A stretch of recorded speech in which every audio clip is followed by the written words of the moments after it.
Hello friends, नमस्ते। मैं आज आपके साथ एमपी टेट में आने वाली हिंदी पेडागोजी से संबंधित कुछ प्रश्न यहाँ पर आपके साथ में सॉल्व कराऊंगी, जिनमें से पहला क्वेश्चन है, सुहेल की मातृभाषा भोजपुरी है, वह हिंदी वाक्य लिखते समय अक्सर ने का सही प्रयोग नहीं करता है। इसका संभावित कारण क्या है? इसका संभावित कारण क्या हो सकता है? आप अब एग्ज़ाम देने जा रहे हैं तो आपने पेडागोजी में ऐसे क्वेश्चन अवश्य ही देखे होंगे। इनमें आपको अपनी पॉजिटिविटी दिखानी है। आंसर्स में ज़्यादा से ज़्यादा सकारात्मकता ढूंढिए। आपको मैं गारंटी करती हूँ कि आपको आंसर सही मिलेगा।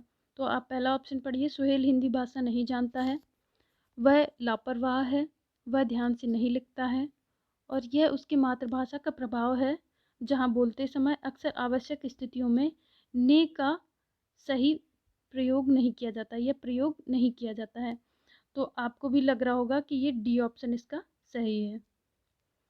तो आगे देखते हैं 47 नंबर के क्वेश्चन में, उच्चारण सुधारने का कार्य किन कक्षाओं में करना चाहिए? मैंने अपनी पहली जो पिछली वीडियोस हैं उनमें भी मैंने बताया है कि बच्चे का जो शिक्षण में उच्चारण हुआ, जितने भी उसके कौशल हैं, शिक्षण कौशल हैं, तो उनमें ज़्यादातर जो ये उच्चारण संबंधित है, तो सही उच्चारण बच्चा प्रारंभिक कक्षाओं या प्राथमिक कक्षाओं में ही करने लगे वही अच्छा माना जाता है। तो उच्चारण सुधारने का कार्य जो होता है वो प्रारंभिक कक्षाओं में किया जाता है।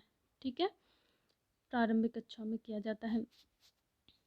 और ये हमारे शिक्षण कौशल जैसे LSRW आप जानते होंगे, तो ये हमारे शिक्षण कौशल प्रारंभिक कक्षाओं में ही डेवलप कर दिए जाते हैं। इसके बाद हम लोग देखते हैं 48 नंबर के क्वेश्चन में कि प्रत्येक पाठ के प्रारंभ में होना चाहिए पाठ का सार, परिशिष्ट, प्रस्तावना, अभ्यास। आपको इसमें पता चल गया होगा, क्योंकि पाठ का सार ऐसा है कि हम लोग सबसे लास्ट में बताते हैं, तो पाठ का सार तो होगा नहीं। परिशिष्ट, प्रस्तावना, प्रस्तावना जो हम लोग प्रारंभ में ही बच्चों को बताते हैं कि हम किस संदर्भ में या किस से संबंधित पाठ पढ़ाने जा रहे हैं। और अभ्यास हमेशा बाद में ही किया जाता है, किसी टॉपिक को पढ़ने के बाद में ही, कि समझने के बाद में कि कितना उसके मूल्यांकन के लिए अभ्यास किया जाता है कि कितना हमको आ गया है।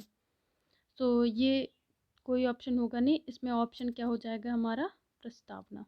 अब हम लोग 49 नंबर के क्वेश्चन को देखते हैं, साहित्य की किस विधा के शिक्षण में सस्वर पठन सर्वाधिक अपेक्षित है? मेरा मानना है कि जब भी आप कोई भी क्वेश्चन रीड करें तो आप सबसे पहले जो ऐसे वर्ड आए हैं जिनका आपको मीनिंग नहीं पता है, आप उन पर ज़्यादा फोकस करें, उनको पहले उनका मीनिंग ढूंढें। जैसे शाश्वर आया है, तो इसमें शाश्वर से मतलब है कि पूरे हाव भाव से, पूरे हाव भाव के साथ में जो चीज़ पढ़ाई जाए या पढ़ी जाए, उसको हम लोग शाश्वर पठन कहते हैं। तो आत्मकथा, आत्मकथा में आपको हाव भाव नहीं दिखाने होते हैं रंगमंच पर, इसको प्रदर्शित नहीं किया जा सकता है। फिर आता है संस्मरण, संस्मरण भी आप नहीं प्रदर्शित कर सकते रंगमंच पर। आप ऐसी चीज़ ढूंढिए जिसका रंगमंच पर प्रदर्शन हो सकता है, क्योंकि रंगमंच पर प्रदर्शन होने का मतलब पूरे हाव भाव के साथ में उसका प्रकटीकरण। तो आप देखेंगे कि ना तो जीवनी, ना आत्मकथा, ना ही संस्मरण, इसमें हो जाएगा हमारा एकांकी। एकांकी को हम लोग नाट्य रूप में प्रदर्शित कर सकते हैं, तो इसमें पूरे हाव भाव के साथ में इसका पठन भी हो सकता है और इसको प्रदर्शित भी कर सकते हैं। चलिए हम आगे क्वेश्चन में बढ़ते हैं। 50 नंबर के क्वेश्चन में बोला गया है, बच्चे अपनी बोलचाल की भाषा का अनुभव करते हैं। तो मैंने अपनी पिछली वीडियोज़ में भी बताया है कि बच्चे सबसे पहले समाज के कांटेक्ट में आते हैं, और परिवार मतलब परिवार के कांटेक्ट में आते हैं और समाज के कांटेक्ट में आते हैं। तो आपको अगर ये दोनों ऑप्शन समाज और परिवार अलग अलग ऑप्शन में मिल जाता है, तो आप परिवार के साथ में ही जाइएगा, क्योंकि आपको भी पता है बच्चा सबसे पहले अपने माता पिता, अपने आस पड़ोस के नहीं, अपने माता पिता, अपने परिवारजनों के संपर्क में रहता है। तो मातृभाषा सीखने का सबसे पहला जो होता है वो परिवार ही होता है, फिर उसके बाद समाज होता है। चलिए आगे बढ़ते हैं। अब देखिए, इसमें 48 नंबर के क्वेश्चन में पूछा गया है, प्रत्येक पाठ के प्रारंभ में, ये तो हम लोग पढ़ चुके हैं। अब हम लोग को पढ़ना है 51 नंबर के क्वेश्चन में, पहली कक्षा की नादिरा पढ़ते हुए, एक कंडीशन दी गई है, पहली कक्षा की नादिरा पढ़ते हुए बार बार अटकती है। ऐसे में आप क्या करेंगे? मैंने आपसे कहा है कि आपको अपने ऑप्शन में सकारात्मकता देखनी है। देखिए, नादिरा को डांटेंगे कि वह सही से क्यों नहीं पढ़ती है। दूसरा ऑप्शन है, उसे पढ़ने के लिए मना कर देंगे, उससे कहेंगे कि पहले पढ़ना सीख लो फिर कक्षा में पढ़ना। ऐसा तो बिल्कुल ही नहीं होगा। डी ऑप्शन पढ़ते हैं, धैर्य से काम लेते हुए पढ़ना सीखने में उसकी मदद करेंगे। एज अ टीचर हमारा यही उद्देश्य ही होता है कि बच्चों की किस प्रकार से हेल्प की जाए। अब देखिए, अब 52 नंबर के क्वेश्चन में देखते हैं, बच्चे विद्यालय आने से पहले क्या करते हैं? देखिए क्या क्या, भाषा नहीं जानते हैं, ये बिल्कुल सही है। अपनी भाषा का व्याकरण जानते हैं, व्याकरण ही जानते तो स्कूल क्यों आते? वर्णमाला जानते हैं, ये भी नहीं ऑप्शन, ये भी गलत है, ये भी गलत है। वर्णमाला तो जब बच्चे नर्सरी में आते हैं या पहली कक्षा में एडमिशन लेते हैं तो सबसे पहले उनको वर्णमाला ही सिखाई जाती है। अब देखिए डी ऑप्शन, भाषा के सभी कौशलों में पारंगत होते हैं, ये तो बिल्कुल ही नहीं, क्योंकि प्रारंभिक कक्षाओं में ही हम उनके शिक्षण कौशलों को विकसित करते हैं, मतलब उनके कौशलों को विकसित करते हैं। चलिए आगे देखते हैं। 53 नंबर के क्वेश्चन में बताया गया है, पूछा गया है कि भाषा शिक्षण के अंतर्गत वर्तनी संबंधी त्रुटियों का निवारण करना चाहिए। तो वर्तनी का शुद्ध उच्चारण लेखन अभ्यास करवाकर, त्रुटियों का प्रकार गिनवाकर, ये तो बिल्कुल नहीं होगा। वर्तनी के बारे में कुछ बातें बताकर, ये भी बिल्कुल नहीं होगा। त्रुटियों की उपेक्षा तो हमको करनी ही नहीं है, मतलब उपेक्षा करने का मतलब अनदेखा करना। अनदेखा तो किसी बात को नहीं करना है बच्चों की। अब देखिए, इसमें आपको ये ऑप्शन और ये ऑप्शन लग रहा होगा कि अभ्यास कराकर या वर्तनी के बारे में कुछ बातें बताकर। तो आपको मैं बता दूं, आपको प्रारंभिक कक्षाओं में लेक्चर नहीं देना है, बच्चों को किसी भी प्रकार की बातें नहीं बतानी है, उनको प्रैक्टिकली हर चीज़ सिखाना है, ठीक है।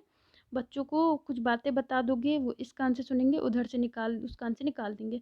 तो आपको ट्राई करना है कि बच्चों को प्रैक्टिकली हर बात समझाई जाए और उन्हें अभ्यास दिया जाए ज़्यादा से ज़्यादा, क्योंकि अगर बच्चे को हर चीज़ प्रैक्टिकली समझा दी जाए, क्योंकि आपने भी देखा होगा प्रारंभिक कक्षाओं में बच्चों को कुछ चीज़ें, कुछ क्या बहुत ही चीज़ें रटनी होती हैं। बच्चे को आ से अनार, बड़ा आ से आम, ये इसीलिए सिखाया जाता है कि रटना ही हुआ, अब इसमें क्या समझा दें, है कि नहीं। अब देखिए, तो अभ्यास कराना भी बहुत ज़रूरी है। अब बहुत लोग पेडागोजी में कहते हैं कि अभ्यास एक नेगेटिव वर्ड है, वो भी है, बट आपको भी देखना पड़ेगा ऑप्शन किस प्रकार का पूछ रखा है। भाषा से संबंधित है और वर्तनी और शुद्ध उच्चारण के लिए है, तो अभ्यास तो बहुत ज़रूरी है और लेखन संबंधी अभ्यास कराना ही पड़ेगा आपको। फिर देखिए, बच्चों में भाषा प्रयोग की दक्षता विकसित करने के लिए आवश्यक है क्या? उन्हें बोलने और सुनने की पूरी आज़ादी, ये तो आपका ऑप्शन हमेशा ही सही होगा, जहाँ पर बच्चों को बोलने और सुनने की पूरी अपॉर्चुनिटीज़ और आज़ादी दी जाए। फिर इसके बाद उन्हें कविताएं याद करने पर बल नहीं देना है आपको किसी भी प्रकार का, वे किसी वक्ता के साथ रहते हो ये कोई ज़रूरी नहीं। भाषा प्रवाह तथा अभिव्यक्ति कौशल के मूल्यांकन का उपयुक्त तरीका है। देखिए 55 नंबर का क्वेश्चन, क्या तरीका हो सकता है? इसमें आप ऐसा करिए कि मौखिक वार्तालाप इसलिए सही होगा क्योंकि भाषा प्रवाह अभिव्यक्ति का कौशल क्या बताता है। लिखित में तो आप अभिव्यक्ति कर नहीं पाओगे, वस्तुनिष्ठ तरीके से तो हो ही नहीं सकती है, वैकल्पिक ऑप्शनल टाइप में आप थोड़ी अभिव्यक्ति समझा पाओगे अपनी। जब आपकी मौखिक वार्तालाप होगी तब आप अपनी बात रख पाओगे और दूसरों की बात को समझ पाओगे। किस दृश्य उपकरण में पारदर्शी ट्रांसपेरेंसी का प्रयोग होता है? तो इसका मैं ऑप्शन बता देती हूँ। इसका ओवरहेड प्रक्षेपक होगा, प्रोजेक्टर। आपको कुछ टीएलएम पढ़ने पड़ेंगे, तो अगर आप कहेंगे तो मैं इससे संबंधित एक वीडियो बना दूंगी टीएलएम में। अब इसके बाद देखिए 57 नंबर का क्वेश्चन है, प्रताप को प्रताप उच्चारण करना कौन से अशुद्ध उच्चारण का भेद है? देखिए उच्चारण के जो अशुद्ध उच्चारण हैं उनके भी भेद आते हैं, कई प्रकार के होते हैं। अब देखिए आप इसमें, बच्चा प्रताप को परताप बोलता है, क्योंकि अगर हम प्रताप का संधि विच्छेद करें प्रा का, तो पा, ठीक है, फिर प्लस में रा, प्लस में आ, ओके। तो बच्चा इसमें क्या कर रहा है, दो बार, अब पर का करेंगे तो पा आधा, प्लस में आ, प्लस में रा, और फिर से एक बार और एक स्वर आएगा आ। बच्चा 2 बार आ को यूज़ कर रहा है। इधर पर 1 बार होता है प्रा में और पर में 2 बार, एक बार पा के साथ, एक बार रा के साथ। तो 2 बार स्वर का उच्चारण कर रहा है बच्चा। ठीक है? तो आपको इसमें क्या करना है